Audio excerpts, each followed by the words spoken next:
So here we are at a Malabar. This is experimental. I'm growing this Malabar on a crepe myrtle, and as you can see, it's pretty happy here. It's starting to grow laterals all over the place, and it's climbing up the crepe myrtle, but it only got to about right here and stopped. So I tipped it there. There's also one in here. This one is it's right here, kind of lost in the crepe myrtle. I want to redirect it over here so it climbs up this big stem. If it's going to continue climbing, it might not go much taller and just kind of bush out at this point. Let's just put you over here. There you go. See, now I'm leading it in over here on this small branch. I'm leading it to this big trunk. But the Malabar is looking good. A lot of learning involved with blackberries. I've been watching a lot of University of Arkansas's videos, and I've been picking berries and eating them as I pick them. This is going to be like one of the last ones this year. We've got some rust or spot or something in the soil, so I'm going to be cutting back these canes, and I'm going to be cutting the leaves up 6 inches. And you know, we have last year's cane that's going to die, and we have this year's new cane, which I'm going to tie up, and I'll top that and bring the leaves up about 6 inches from the soil in order to prevent the spot that we had this year. They may have been underwatered and over-fertilized. You see there's some deformed growth, some leaf curling. I'm going to have to sort this out, but I'm working on it. And they are new growth, as you can see right here, this nice lime. A quick shot of the wing bean. We had a lot of rain here. We had about 3 days of rain, and this really is starting to take, it's definitely taken from its transplanting, and I'm going to do a little bit of cleaning up around it, and we're going to send it up. These muscadines are, they're the wild native grapes you have here, and my grandfather planted these in 1980.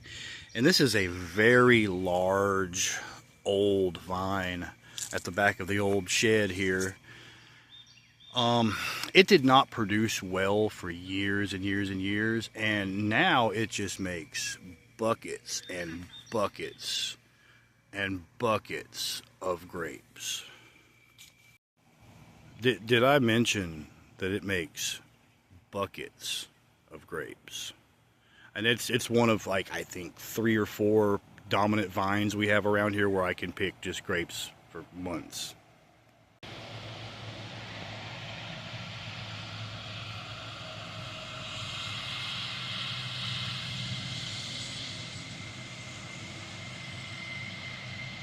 Yeah, it's farming season. This is it's probably the tobacco crew or the sweet potato crew. I don't really know.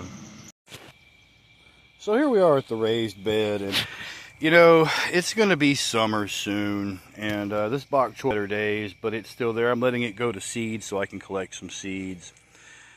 This lettuce has bolted. I really should have harvested it long ago, but there was hail and it kind of just destroyed it.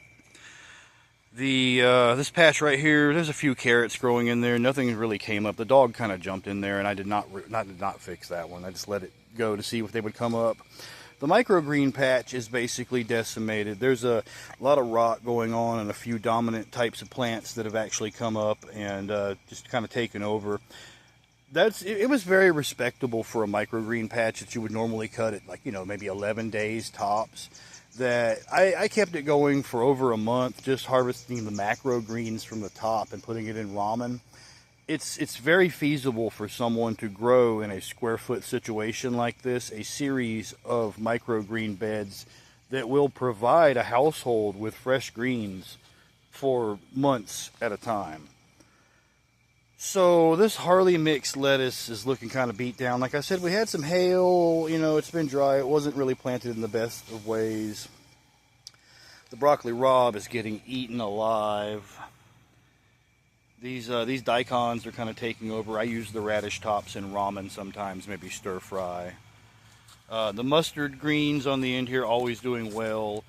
The summer celtis is actually growing stalks here. I mean, this is completely edible. I haven't really messed with this. I've been working with the other garden. And I don't really know what's going on in here. We've got, let's see, we got some purslane. I just pulled this out by the roots and threw it in this patch. We've got some kind of, I don't know, some kind of green here that took. But these little strands, are red-beard onion from the Kitagawa Seed Company. And, you know, this is my first year growing onion, but these are really small, and they're maybe a month old. Eventually, this patch is also red-beard. Eventually, I hope to establish these somewhere in the actual garden, not just in these bags or beds.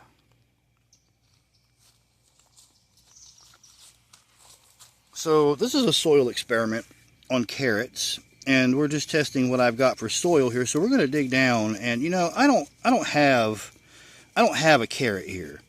There is no carrot. These are over a month old, and there's just a root. So something's wrong.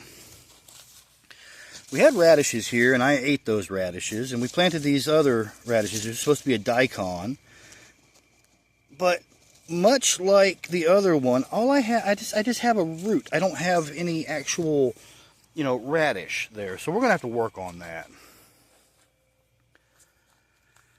These green onions are going to seed, and this lettuce was decimated by the hail as well. I really should have harvested and ate it. The peas are beet from the heat. I'm going to have to find a better way.